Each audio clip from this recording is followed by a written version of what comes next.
GDP on the eve of the First World War in 1913. But this decline in the public debt GDP ratio was not brought about by fall in expenditure.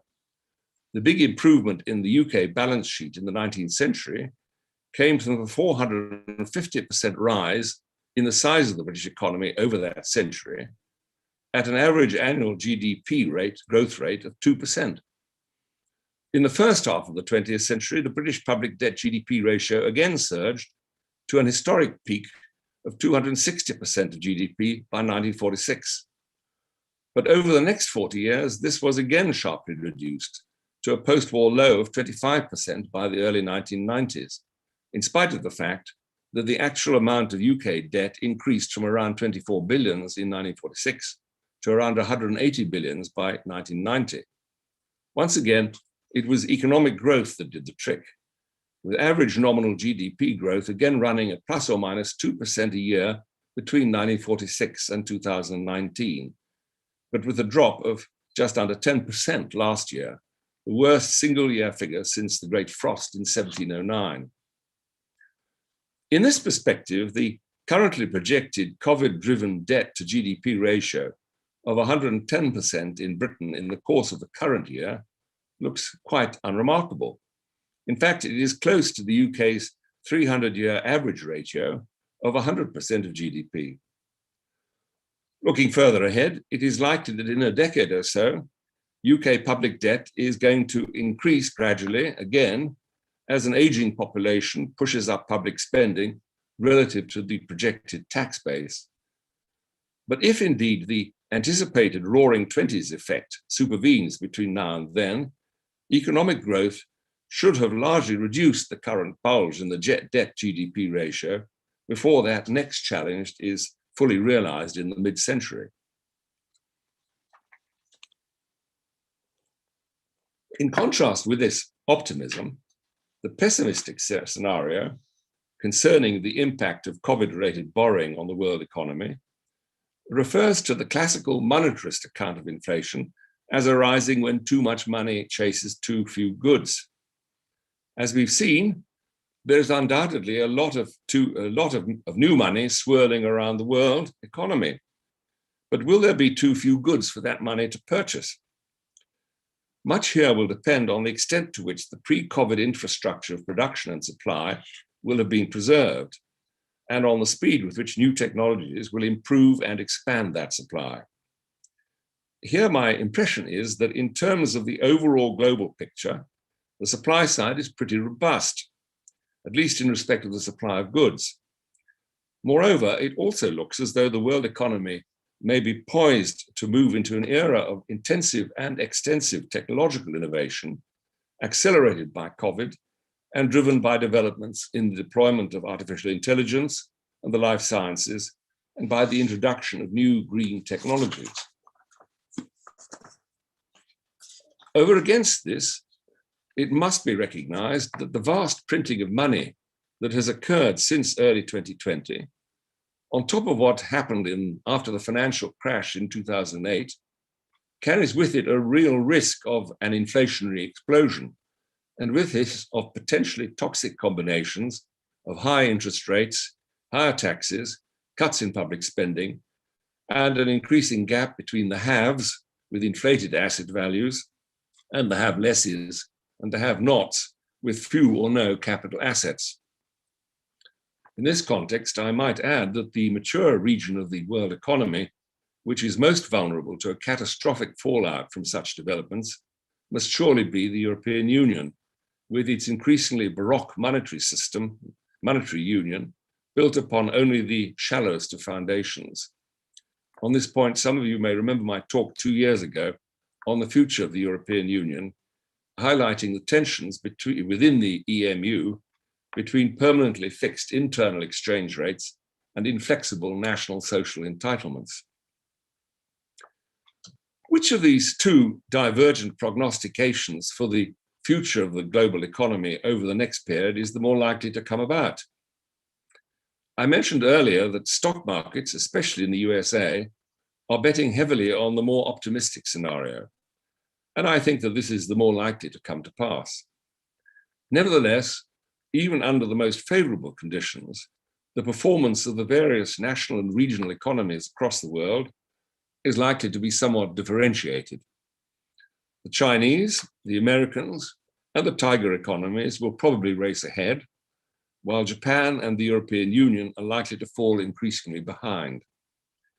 Meanwhile, so far as Britain is concerned, I think that much will depend on the success which may attend our efforts to accelerate our escape from the European slow stream into what I think will be the American-led fast stream. I will return to these themes in the last section of my talk, addressing the global geopolitics of the near future. But before I get to this, I will talk more particularly about the outlook for Britain as a polity, as a society, and as a national economy in its own right. So first of all, the British polity. With regard to the current British political scene, the most striking feature is what seems to be the increasing ascendancy of the Conservative Party. If past history is any guide, it will probably take at least 2 lost general elections before any opposition can overturn the current Conservative majority of some 80 seats, bolstered by the forthcoming redistribution of constituency boundaries. Meanwhile, assuming a fair wind on the economic front, the Tories have quite a good chance of holding on to their gains from Labour in the so-called red wall seats in the North and the Midlands, while retaining their traditional dominance in the South as Brexit divisions fade away. Moreover, when and if secessionism in Scotland is defeated, the Tories in Scotland may also be able to recover some of the electoral ground they lost there in the Thatcher years. In part, this emerging Conservative political hegemony is a reflection of fundamental weaknesses in the Labour and Liberal Democrat parties on the left, and the seeing off of the threat from Faragism on the right. For Labour, the Corbyn episode has inflicted severe damage, reflected not least in the very poor quality of the current Labour parliamentary party. Labour's constitutional ties with the trade unions, now mostly operative only in the militant public sector, is a perennial and perhaps increasing embarrassment. And for both Labour and the Liberal Democrats, the combination among their activists of militant Remainerism with woke identity politics is setting both parties at odds with the instincts of much of the electorate, especially in England. Meanwhile, whether you like him or loathe him, Boris Johnson is undoubtedly a big man, with a personal reach which exceeds that of the run of Conservative leaders since Margaret Thatcher. Although for Brexit-related reasons, his current cabinet is pretty lightweight, there are numbers of solid and experienced figures waiting in the wings. And it is a notable fact about the Conservative Party, and a rather remarkable one, that having already furnished Britain's first 2 women prime ministers, 2 of the top 4 great offices of state are currently occupied by people of Asian heritage, one of whom, Rishi Sunak at the Treasury, at present looks quite likely to be the first practicing Hindu resident at 10 Downing Street. Meanwhile, having begun to extricate itself from the toils of the European Union, the next big political and constitutional challenge for Britain will be the future of the British Union and the possibility of the secession of Scotland and perhaps also of Northern Ireland. Let me open on this point by affirming that although I'm a strong supporter of the Union, and although I believe that it is much more likely than not to survive its present challenges, I also think that the practical, if not the symbolic importance of this question is too easily exaggerated. Between them, Scotland and Northern Ireland represent around 11% of the population of the UK. If they were to secede, their economies would continue, like that of the Irish Republic, to be closely tied into that of England. Both of them currently benefit from substantial financial transfers from English taxpayers, with direct budgetary transfers amounting to some 20 billions of pounds per year in the recent pre-COVID period. These transfers would inevitably be discontinued after secession, thus freeing up resources for use at home in England and Wales. While it is true that business in England would suffer after secession from the all too probable contraction of the economies of the seceding territories, England would also probably benefit from the inflow of businesses and economically active individuals relocating from those parts or driven out of them. To be brutally frank, the only substantial material problem arising for the rest of the UK from Scottish secession would be the probable need for the removal elsewhere of the British nuclear base from Holy Loch in Scotland. All this having been said, and now speaking as a convinced unionist, I believe that if and when referendums on secession were to be held in either or both Scotland and Northern Ireland, that option would be rejected by the local electorates. The Brexit experience has sensitized public opinion to the difficulties and complexities involved in such processes. And it should not be too difficult to find ways of bringing home to Scottish and Northern Ireland voters the extent to which most of them will be personally damaged by withdrawal from the UK-wide economic transfer and monetary union in ways which would far exceed any repercussions for Brexit. The end of direct budgetary transfers from England must inevitably lead to much higher taxes and heavy reductions in public expenditure. And to this would be added the loss of indirect financial transfers from the winding up of the current UK-wide systems for state pensions and social security payments. Not to mention also the heavy consequences for many mortgage holders of having to make repayments in sterling using a new local currency in Scotland, which would certainly be heavily depreciated against the pound. Meanwhile, the economic and financial disruptions involved in secession from the UK would be bound to lead to serious social and political disruptions in Scotland and Northern Ireland. This consideration leads me to reflect for a moment on the wider question of the prospects for social balance and harmony across the UK as a whole going forward. So I turn to a discussion of British society.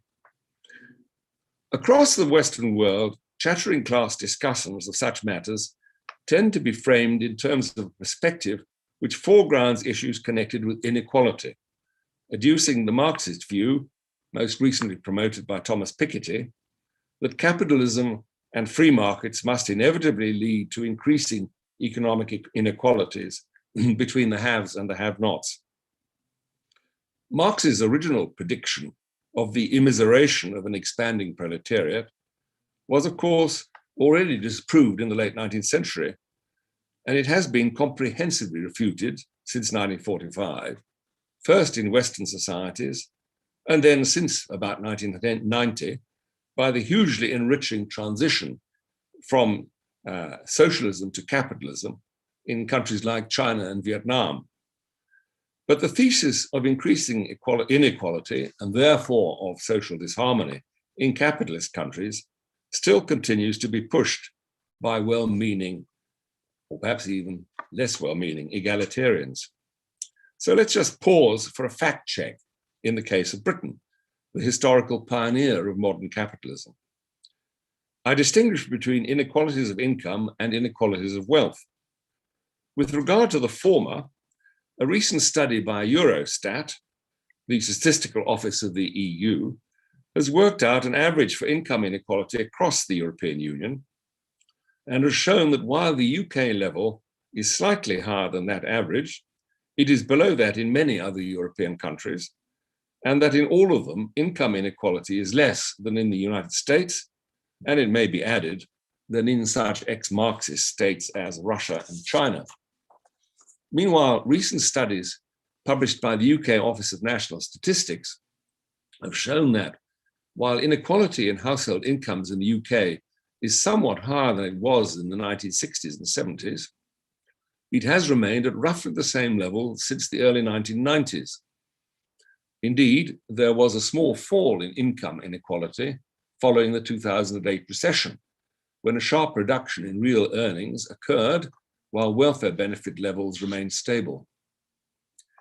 With regard to inequalities in the distribution of wealth, studies indicate that while everywhere the disparities are considerably greater than they are in respect of incomes, the distribution of wealth across the UK is roughly average when compared with the other OECD countries, with not much change in either direction over the recent period.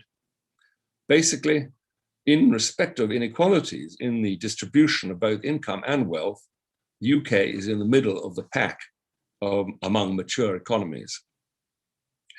All of this debate begs the question of how much significance the wider public in Britain and elsewhere attaches to inequalities of income and wealth. If there is widespread dissatisfaction on this score, how does this square with the increasing eclipse of traditionally redistributionist socialist parties across most of the Western world, and notably in Britain over the past decade? At least until COVID struck in 2020, there is, I think, plenty of evidence that to the extent to which Western electorates weighed aspiration against redistribution, they tended rather to vote for aspiration, a consideration which may, by the way, account, among other things, for the remarkably high level of support for Trump among less well-off voters in the recent US presidential election. But putting to one side this rather hoary debate about inequality, it is nevertheless clear that in Britain as elsewhere, there are genuine and more salient popular concerns about several other societal issues. Concerns which have often passed unnoticed on the left and are even reprehended by it. Perhaps the most fundamental of these is a concern with fairness in the ways in which the state operates. This concern can be expressed in various ways, the most salient of which in Britain is currently the widespread feeling in the regions which have been most exposed to deindustrialization, that they have been treated unfairly in terms of the management of the economy and its infrastructure, and of the provision of public services generally, and also that they have been treated disrespectfully in terms of their aspirations and values. These resentments played a big part in the Brexit vote and in the collapse of the Labour vote in their so-called red-walled constituencies in the 2019 general election. For in various ways, the complacency of local Labour politicians, together with their commitment to more Europe, had come to be seen by many in those regions as part of their problem and not part of the solution to their problem. That consideration leads naturally into a discussion of future British economic industrial policy. But before I turn to this, I want to say a word about another genuine and salient British popular concern, with an increase in the foreign-born population of the United Kingdom by some 4 million people in the decade after the EU's opening to Eastern Europe in 2004. On the left, popular fears about this unprecedented level of immigration have widely been interpreted as expressions of British racism and xenophobia stoked up by right-wing populism and bigotry. You remember Gordon Brown's word, which helped him to lose the 2010 general election. This finger-wagging stance has manifestly not commended itself to the British electorate. But quite apart from this, I think that it is also factually mistaken. Like most other highly developed market economies, with the notable exception of Japan, Britain has become a multiracial and multi-ethnic society with extraordinary speed in the period since 1945. As elsewhere, this development has led to various stresses and strains. But I think that in terms of international comparisons, Britain has been one of the most successful in absorbing immigrants, especially from the Commonwealth, whose status gave them citizenship rights in Britain as soon as they arrived here. Second-generation Britons of South Asian and African heritage are now prominent in every walk of British life, including politics, and notably in the Conservative Party. And when Hong Kong Chinese shortly begin to arrive, probably in quite large numbers, I have no doubt that they too will soon be making a major contribution to British society, and that they will be readily accepted on the strength of that contribution. Meanwhile, I think that we can be sure of one thing, that like all successful immigrants, they will not join in the counterproductive game of identity politics, which is driving the British left to distraction. Now a few words about the British economy. In Britain, as elsewhere in the world, notably including South Africa, the easiest way of addressing political and social problems is by way of economic growth and rising per capita incomes. Referring back to my earlier discussion of the two scenarios for the global economy going forward, it is clear that in this respect, much is riding on the working out of the optimistic scenario that I gave earlier. So now I ask myself how Britain is situated in this context. Here it might be useful to deploy the no doubt oversimplified scheme of the four industrial revolutions. The first of these was based on simple machines powered by coal and steam. This original industrial or technical revolution was pioneered in Britain in the late 18th century, leading to its economic ascendancy across the world in a subsequent period. The second, emerging in the late 19th century, was marked by the electrification of mechanized industries, largely based on Faraday's invention of the electric motor in 1821. The rise of the German, American, Russian, and Japanese industrial economies was based on these industries. The third, beginning around 1950, was based on electronics and the invention of computers. Here again, Britain was the scientific pioneer in the shape of Alan Turing's wartime work at Bletchley Park. But the Americans then took the lead, followed by the East Asian tigers. The so-called fourth industrial revolution, which has been underway since circa 1990, is based on the earlier digital revolution and is characterized by what Klaus Schwab of the Davos Forum has called, quote, a fusion of technologies that is blurring the lines between the physical, digital, and biological spheres, artificial intelligence, robotics, the Internet of Things, electric vehicles, 3D printing, nanotechnology, biotechnology, materials science, energy storage, and quantum computing. Be it noted that an important feature of this scheme of the historical development of modern industrial economies is that success in one phase seems often to work as a handicap in the next. Thus, the legacy of its first and second generation successors may have hindered British performance in the third generation. And it is an interesting question, perhaps particularly for the Germans, whether the legacy of their second and third generation successes may get in the way of adaptation to the emerging fourth generation technologies. In this connection, a recent German study has shown how dramatically great is the gap between Europe on the one hand and the USA and East Asia on the other in the crucial era of digital-related patents. In the new economic era of this fourth generation industrial revolution, my feeling is that Britain is quite well placed to make a go of it. We may perhaps have learned from the mistakes of the post-war period, from both its earlier over-centralized and heavy-handed state interventions, and also from its later over-ready surrender to globalization, which allowed deindustrialization to go further and deeper in Britain than in any other advanced economy. Science, and particularly basic science, is fundamental to the fourth generation transformation. And the UK maintains a strong and now increasingly well-funded science base. We have also for several decades been learning from the USA how better to support the transitions from the new basic science to new productive technologies. Most recently, this has been on display in the partnership between Oxford University and AstraZeneca to produce their COVID vaccine.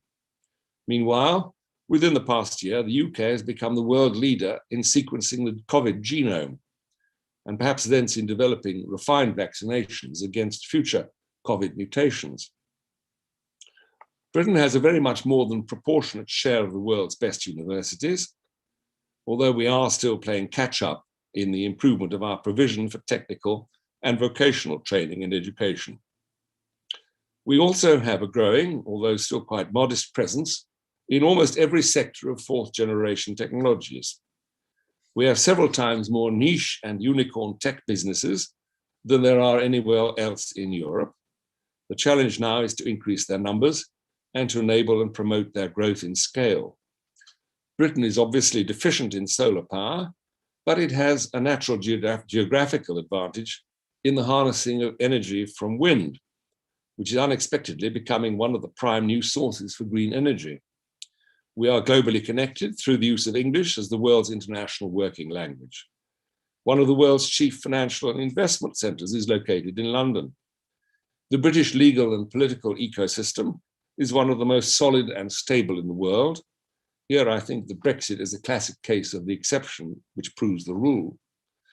And Britain is a society which is more open than most to newcomers and to innovation generally. Our involvement with rapidly growing developing economies across the world is more extensive and deeper than any other Western country, say perhaps the United States. And over the past 3 decades, that involvement has been growing faster than our engagement with the relatively less dynamic and more highly protected European economies. In the wake of the COVID pandemic, it seems to me to be inevitable that governments everywhere will become more interventionist, both in supporting the revival of established industries, which have been hard hit by the COVID lockdowns, and in facilitating the rise of new technologies and new industries, especially in support of the greening of their economies. In Britain, these developments should constitute a new setting for a determined national effort to promote the economic recrudescence of those regions which pioneered the first and second industrial revolutions, which suffered from their passing, but which retain the reserves of human capital required for fourth generation success. A recent important indicator here is Nissan's post-Brexit decision to expand its automotive plant at Sunderland and to build a new plant in the north of England producing batteries for electric cars. By leaving the European Union, Britain has chosen to exclude itself from whatever political efforts the continental Europeans may make to coordinate their various national economic and industrial interventions at the European level, as they have sought to do with their vaccine campaign. In the longer term, it remains to be seen how successful those efforts will be in the face of obvious national rivalries. Meanwhile, outside the formal EU framework, at the informal level, British and European enterprises will doubtless continue to cooperate and even integrate. Nevertheless, as it escapes the regulatory orbit of the EU, corporate UK will probably find itself increasingly drawn into the orbit of the United States and the rising Asian powers in an increasingly Anglophone world. And I think there is good reason to believe that this shift of focus will not only be more conducive to economic dynamism in the UK, but also more congenial to British interests and habits than ever closer union with continental Europe could ever have been. This thought leads me to the concluding section of my talk, which will consider Britain's future in the wider context of world geopolitics. In tackling this wider political theme, it seems best to begin with some remarks on its economic context.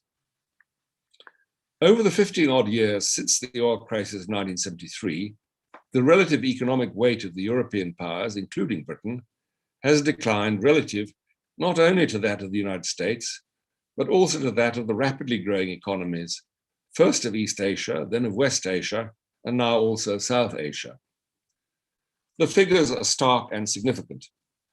A recent European Commission study of relative trends in rates of economic growth has China and India growing at 7% a year, with developing countries as a group at 4% and the euro area at 1.8%.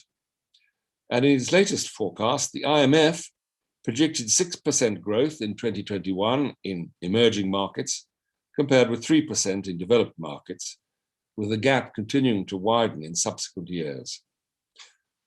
But note, however, the phenomenon of the so-called middle income trap, notably in Latin America, in West Asia, and I fear in South Africa, and perhaps also eventually in China. In Europe, after the period of post-war reconstruction and accelerated growth in the 1950s and 60s, and with an uptick after the post-Soviet opening up of Eastern Europe, the European mature economies seem to have settled into a pattern of relatively slow growth, which contrasts strikingly with the performance of the developing economies in most of Asia. Meanwhile, since 1990, the UK has had the fastest growing economy in Western Europe. This is the wider economic context in which Britain is shifting its recent focus from Europe and back towards the Pacific and Indian Ocean area, and such organizations as the Trans-Pacific Partnership, which Britain has just applied to join. Needless to say, increasing British activity in Africa is also to be expected. Surveying the global geopolitical scene over the 70-odd years since 1945, I suggest that we may distinguish two main periods, together with a third, which is now emerging.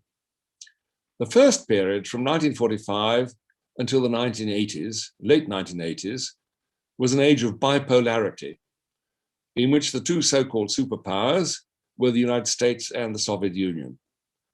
Around one or other of these two, the other great powers and the lesser powers were grouped in various military and political alliance systems. The East Europeans were associated with the USSR, together with China, until the Sino-Soviet split after 1961, while the West Europeans and Japan were and are associated with the United States. The second period, from the late 1980s to the present, was ushered in by the collapse of the USSR. For some time in the 1990s, it seemed that this might be an age of unipolarity, with the USA as the only surviving superpower. But in retrospect, it might perhaps be more accurately characterized as an era of emerging multipolarity, with the rise alongside the now dominant USA and the diminished Russia of new power centers, on the one hand in China, and on the other, the European Union, based essentially on cooperation between France and Germany. In a third period now underway, I suggest that we are returning to a new period of bipolarity, in which the constant factor is the United States, but in which China is now replacing the USSR or Russia as the alternative superpower. So a few words about each of these powers. At the moment, there is a good deal of fashionable pessimism about the prospects for the United States, whose cultural and political divisions were so dramatically on display at the Capitol just a few weeks ago. Against this pessimism, I would urge, first of all, that the underlying stability and strength of American institutions has been vindicated by the Trump episode, and that meanwhile, the great American capacity to translate new science into productive technologies remains world-beating. While the Biden-Yellen plans for a vast fiscal expansion are not risk-free, they are bold and will probably lead the Western world into its post-pandemic economic recovery. Meanwhile, for all its crudity, Trumpism has promoted what I think will be a lasting reset of attitudes to both China and Russia on both sides of the American political divide. Turning to Russia, with its panoply of nuclear weapons, Russia is still a formidable military power, with sufficient weight to oblige the Europeans to continue to attach themselves through NATO to the USA as their ultimate protector. But as a center both of growing economic and industrial power, and now also of increasing military capacity, China is already a more formidable factor than the USSR at its peak in the 1960s. In the revived association between China and Russia, the latter is distinctly and increasingly the junior partner, a position which Russians may in the future come to resent. As the rise of China and its potential as a rival superpower is coming to be recognized across the West, attitudes formed in the receding period of multipolarity are still prevalent, especially in Europe and notably in Germany, which formed closer links with both Russia and China in the period after 1990 than any Western country other than the USA. But internal developments in China under Xi Jinping and the resultant bipartisan hardening of attitudes in the USA towards China and indeed towards Putin's Russia is leading to a return by the Americans to the policies of containment which were successfully applied against the USSR in the 1950s through the 1980s. Because China is much more formidable than the USSR, this policy of containment will be difficult. It will perhaps be more effective in blocking China's acquisition of dominance in new technologies than in reducing its weight in the exploitation of the older ones. But the successful American campaigns against Huawei and to control the supply of microchips shows what can be done to constrain China's exploitation of the fourth industrial revolution. Among other things, this turn of events is a challenge to the Europeans, and especially to Germany, whose trade with China has been sedulously and successfully cultivated for the last 2 decades, and whose Nord Stream pipeline deal with Russia is continuing to be sanctioned by the USA under President Biden. The EU-China Comprehensive Agreement on Investment in December 2020 may turn out to be the last gasp of the era of multipolarity. For a new global constellation of democracies, increasingly alarmed by the rise of China, is beginning to emerge across the world under now refreshed American leadership.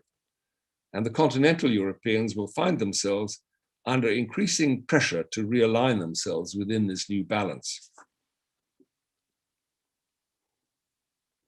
How does Britain fit into this shifting scene? Brexit must mean the loss of direct British influence in the councils of the European Union, for what that was worth. On the other hand, the various agreements on the future relationships between the UK and the EU provide for continuing military and security cooperation with the EU, and Britain's bilateral military partnerships, for example with France, are continuing both alongside and within the overarching framework of NATO. Meanwhile, for more than a century, Britain's single most important partner in economic and industrial cooperation, and since the fall of France to Germany in 1940, also in military and security matters, has been the United States of America. This close partnership will undoubtedly continue after Brexit. And there is good reason to think that it will become even closer as Britain reverses its historic error of withdrawal into Europe and away from east of Suez.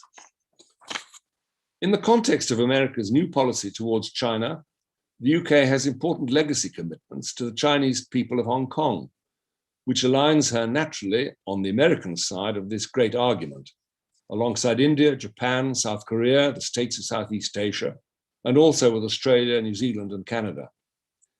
In this context, it is significant that Boris Johnson, as the current chairman of the G7 group of world powers, will be holding its meeting in Cornwall in June in a widened format, which will include India, Australia, and South Korea, a so-called D10, where the D stands for democracy. Over the 4 years since the Brexit referendum in 2016, Britain's prospects have been shrouded in the fog of a war of words between Leavers and Remainers. A war of words in which, for perhaps significant reasons, many people outside Britain have also felt themselves engaged.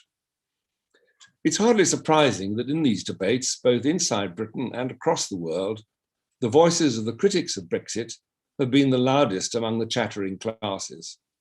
For in many ways, Brexit was impelled by a spirit of repudiation of the political predominance of those classes.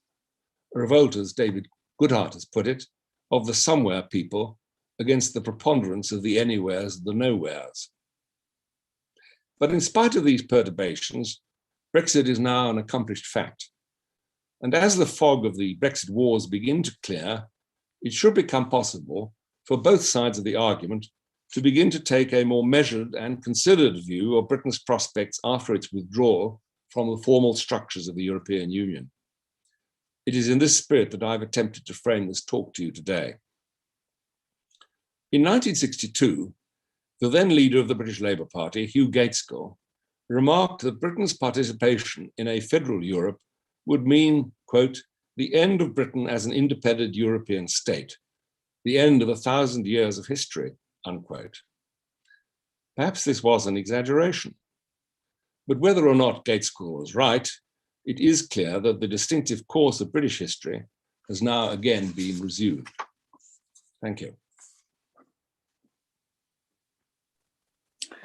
Thank you very much indeed, Robert, for that magnificent tour d'horizon. have covered an immense range of territory.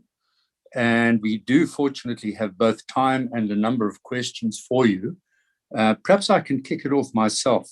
Intriguingly, right at the end, you referred to the upcoming G7 meeting and the emergence, potential or real, of a D10 democracies, large economic democracies. Would you like to say a couple more words about that? Because it seems to me to be quite a significant potential development. Well, the chairmanship of the G7 changes hands amongst the G7 every year. And it just happens, as a stroke of good fortune, that Britain is in the chair for this year. And one of the privileges of the current chair of the G7 is the ability to invite other powers to participate. And it's on that basis that Boris Johnson has extended this invitation to the three other powers that will make up the so-called D10. I think the idea for this was first floated in an American, I think in Foreign Policy, the American journal, a couple of years ago. Whether it will be followed up by whoever succeeds in the chairmanship of the G7, and I'm afraid I don't know which power that is. Perhaps it goes in the alphabetical order.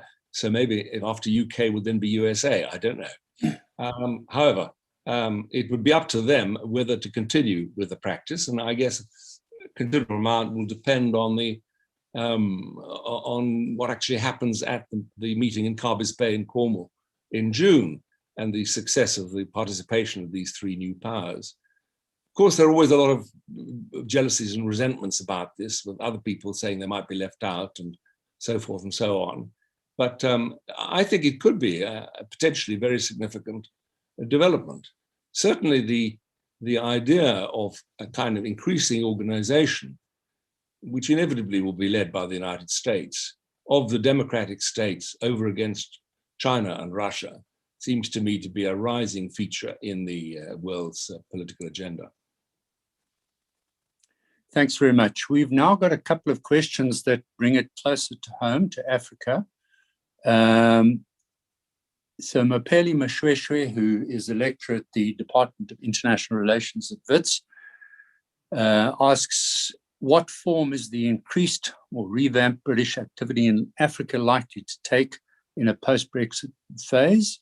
And then in similar vein, a slightly longer question from Stevens Mokalapa, what is the impact of Brexit on the EPAs and the African Comprehensive Free Trade Agreement? How will the UK navigate the already established trade relations between the EU and Africa?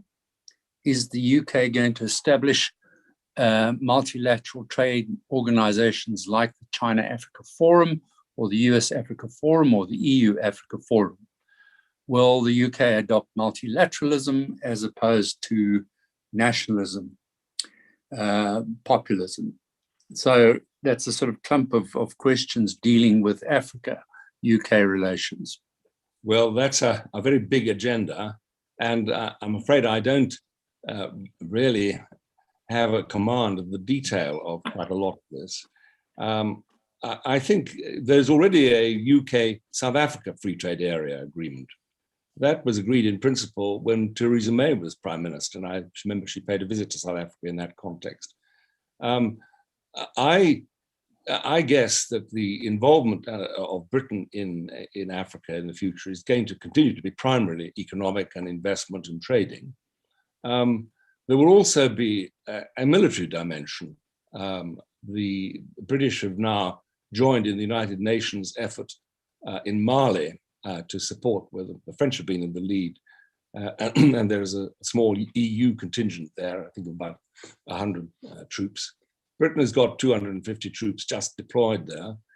It may be that there is scope for British intervention, either on a unilateral or on a kind of multilateral military basis in other situations in Africa, as the continuing confrontation develops between Islamists and the rest of us in Africa. As to the precise form in which British relations with the different African powers and with the African powers collectively might take, That I'm really not sure. I imagine that it's going to be both bilateral and multilateral.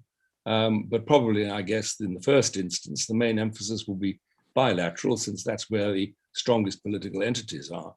I think quite an important feature of this scene is going to have to do with vaccines in the near future. I know that the AstraZeneca vaccine seems to have had slightly mixed fortunes in South Africa, although I believe the evidence is that the AZ vaccine is as effective against the new mutations as the other ones. But whichever vaccine is favored, the fact is that Britain is going to become, because of its procurement program last year, we're going to have a massive surplus of vaccines, and we've already committed ourselves to making them available to the developing world, and that, of course, will be notably Africa, and I think within that, notably South Africa. Thanks very much. Then a couple of questions from Martin Trainer, who is a committee member on the Western Cape branch of the South African Institute. You've referred in passing, but could you comment a bit further on the British stance towards China, especially as evolving in the South China Sea, where various states, including Britain and Germany, are joining the US and other Indo-Pacific states in deploying naval forces or showing the flag in the area, even if symbolically? And then a second question, do you expect any shift in German policy and direction under the new Christian democratic leadership? Right. Well, first of all, about China, this has been quite complex. I mean, the British, particularly under the Cameron government, made a big push to establish a new and more active, particularly economic relationship with China. And George Osborne talked about a kind of golden age in British-Chinese relations. And, we have got very heavily into bed with the Chinese, and the Chinese have gotten very heavily into bed with us. They are now a very conspicuous presence, for example, in British universities. And, there was a pretty rich relationship developing there, mainly beneficial to the Chinese, I would say, in terms of the stealing of intellectual property. But the British have been affected, like the Americans, by the increasing aggressiveness of Xi Jinping's policies. And we have a particularly sensitive point, which is Hong Kong, which inevitably brings us athwart the Chinese, since the Chinese are now evidently in breach of their treaty commitments under the withdrawal of Britain from Hong Kong in 1997. So I think that Britain is inevitably gravitating to the side of the United States in its concern with China. And this is going to be taking various forms as it evolves in the future. Martin asked about the South China Sea naval deployments. I think that the British will be there. We have got the capacity to do so, and we will be committing ourselves. Of course, in military terms, the greatest possible flashpoint, which could indeed be of global significance, could be in respect of Taiwan, where, one can't exclude the possibility of the Chinese attempting a kind of military grab. So I think this is beginning to be an increasingly hot button issue. Now, as far as Germany is concerned, and the new succession to Mutti, Merkel, I think it looks to be that there's going to be a kind of realignment within German politics. The CDU-CSU is the hegemonic party in Germany in the same way that the Conservative Party now seems to be becoming in Britain. It has a choice under the German electoral system, which always involves some element of coalition, between coalition with the Social Democrats, who are an increasingly diminishing force, or coalition with the Greens. And I guess that the most important thing that will happen as a result of the German election later this year will be a new government led by the CDU, not necessarily by the new leader of the CDU, Laschet. They still have to decide on Kanzlerkandidat. But whether they go on with the Social Democrats or whether they partner with the Greens. I think the German policy, it was extraordinarily well calculated policy for a period which is now perhaps fading into the past. It's very much fixed on set lines, which they will find it very hard to depart from. And those set lines include trying to maintain the monetary union in Europe without a transfer union, which I think is doomed to failure. And it also includes a strong commitment to an exclusive kind of economic relationship with Russia and China, both of which I think are increasingly imperiled by the shifts in attitudes to those two countries elsewhere in the Western world. So I actually think that Germany is heading for some interesting changes, which will probably be mainly forced on them from the outside rather than a result of any inflection within their own regime. Hello? Thanks, Robert. There's a cluster of questions from a number of people on Scotland, Northern Ireland, and Wales. Yeah. So to revisit your earlier comments on that and the chances of some sort of Celtic corridor, one of the questioners has called it. I wanted to add a rider. In these matters, as we saw with Brexit, emotion and, as you put it, local resentments are much greater drivers than economic arguments or what parties on either side of the debate might call economic rationality.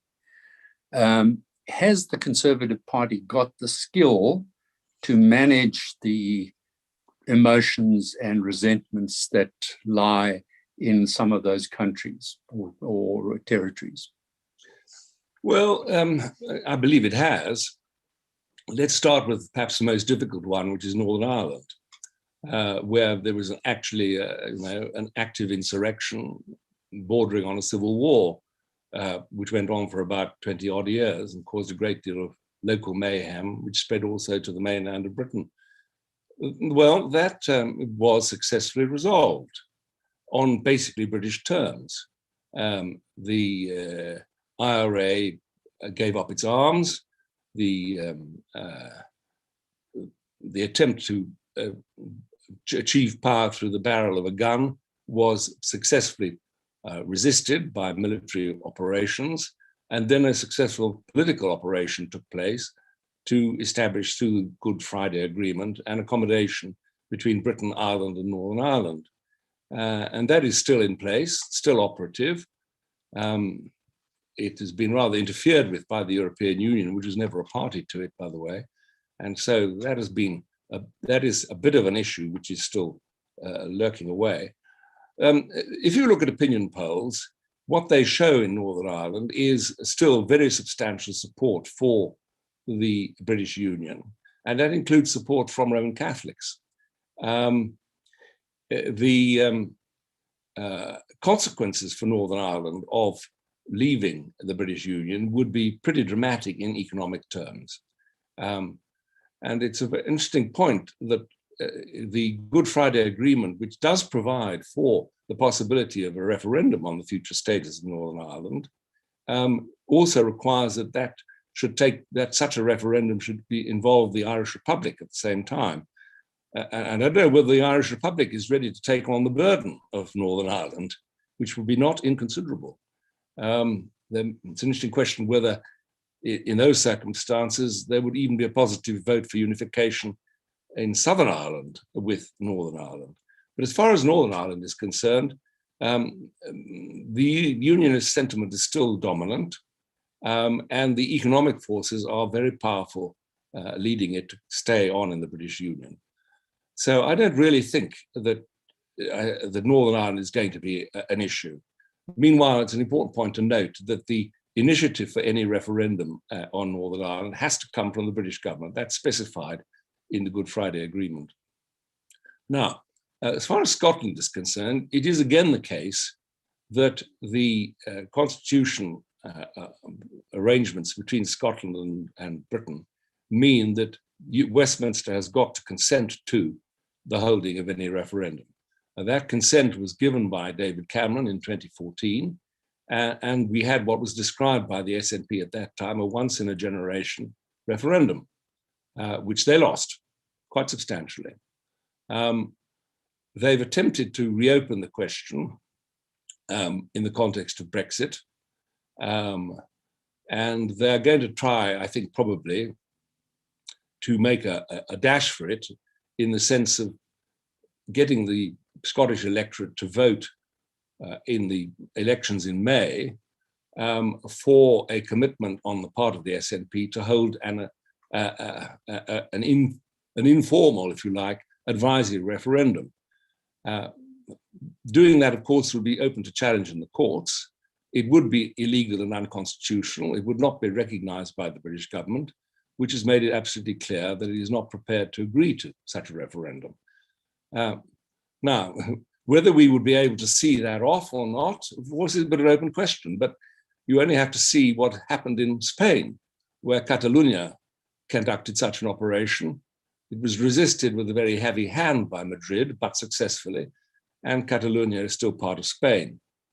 If the SNP are going to make headway with their campaign for secession from the United Kingdom, they will have to get the agreement of the Westminster government and the Westminster Parliament. And I do not believe that will be forthcoming, or if it is forthcoming, it will be on terms which will really force the SNP to own up to the dramatic economic and financial complications and consequences for ordinary Scottish people of leaving the British Union, which is a much more highly developed union than the European Union, and where all the transfers have been from the UK to Scotland, whereas, of course, in the context of Europe, the transfers are going from the UK to Europe. So I think that it may be that the Scottish SNP have got a number of kind of good tunes, but nevertheless, Scots are famous for being hard-headed. My guess is that if push comes to shove and when they really think about it, they will back off. Oh, I didn't talk about Wales. I don't think that there's a serious possibility of Wales going independent.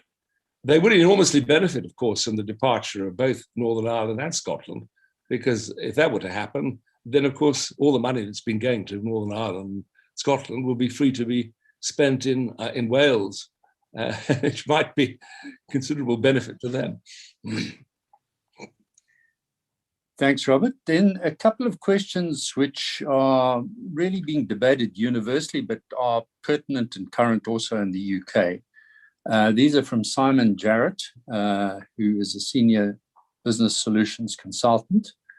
Do you think that we are now living in a post-truth world where facts and science matter less than strong opinions and online propaganda? Or has the pandemic forced at least some of the population back towards a more science-based worldview? And then relatedly, how do you view the role of social media giants like Facebook when it comes to dealing with the way their algorithms are super spreading online misinformation and propaganda, if you share that view? Well, of course, this raises some very fascinating philosophical questions. Post-truth. I mean, it is true. I mean, I'm very interested in philosophy and the history of philosophy. And it is certainly true that the concept of truth is something which has become much more sophisticated in terms of modern philosophical thinking. And I think one of the things that's kind of emerged is a basic distinction between the truths that are possible in science, which is to do with the study of physical phenomena existing independently of human consciousness, and the truths that are possible in respect of, as it were, human consciousness and human thinking and human culture. And I think while one can, as it were, argue very strongly for the possibility of objectivity and objectivism and rationality, if you like, in respect of studies of the natural world, i.e. the concept of truth still has relevance to the formulation of scientific theories, I think there is a real question about what the nature of truth is and true statements in respect of human feelings, human culture, human organization. And it's that kind of opening up of that field of politics, which I think lies behind a lot of the phenomena that we now see across the Western world, and particularly in the university world, leading case being the United States, where, basically claims about culture, claims about consciousness, which were formerly categorized in terms of statements of truth and objectivity and all that, the elements of subjectivity have been increasingly recognized, and this has opened the way to a great politicization of debate. This has been hugely aided and abetted by the rise of the social media. That's certainly the case, in the sense that these medias have provided platforms for people to magnify their point of view, their claim to be speaking my truth, the truth for me, the truth for my community. And of course, that is a problem. It's a great problem, which we're going to have to reckon with. We've sort of seen it before, in the 16th century with the rise of the print medium and the impact of that on the Reformation and all those developments. As far as the current situation is concerned, it seems to me that it's quite clear that the big social media giants based in California have gotten far too big for their boots, and have assumed a kind of a position of being, above all politics and above all control. Slowly but surely, the political world is waking up to this. I think this latest episode between Facebook and Australia is a bit of a wake-up call.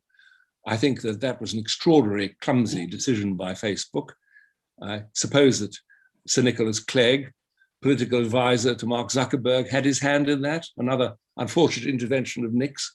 Anyway, I think that there's going to be a big battle royal about this, and the tech giants will lose. Thanks very much, Robert. And then I think let's take one more final question, very intriguing question, which picks up this D10 question again. It's from John Rowett, who I think you'll know. If the D10 does develop significantly, what are the implications for UK-South Africa relations, given the recent stance on democracy issues articulated by the current South African Foreign Minister? And if you don't know those in detail, the rest is implicit, I think, in the remainder of the question. Do you agree with former US Ambassador John Campbell that while the ANC dominates politics, the chances of warmer relations between South Africa and the Western countries is not high? Well, gosh, that's getting a little way beyond my pay grade. I would say that basically, let me be very blunt. I think that South Africa speaks with a forked tongue. I mean, in every objective dimension, South Africa is part of the Western world. It still is part of the Western world. However, at the United Nations and in the kind of posturing, in the media and in the kind of public forums, you find a South Africa which is sort of aligned with Russia and China. Well, that's not really the real world, is it? It's a forked tongue operation. If I'm right in suggesting that there is a growing rift between China and Russia on the one hand and the West on the other, and a growing mobilization within the West to resist China and Russia, it may become more awkward for South Africa to continue to speak with a forked tongue. And that might involve penalties. It may involve problems for South Africa if it continues to do that, in which case it will then have to make up its mind which side it's on. Now, where the ANC will stand in all of that, of course, remains to be seen. But nevertheless, I think that divide is opening up and that South Africa will have to make a real choice, perhaps, in due course. Well, thank you, Robert. I think we should draw matters to a conclusion now. It really has been intensely stimulating. You've covered an enormous range of territory, and Not everyone would agree with all your views, but that's inevitable. And you've given us much food for thought, and we really are very grateful indeed that you've spent this time with us. And we're looking forward perhaps to your fifth in this series of talks in the not too distant future. So on behalf of all my colleagues and all members of this virtual audience, I'd like to thank you very much indeed for doing this webinar with us. Thank you. Thank you all very much. Thank you.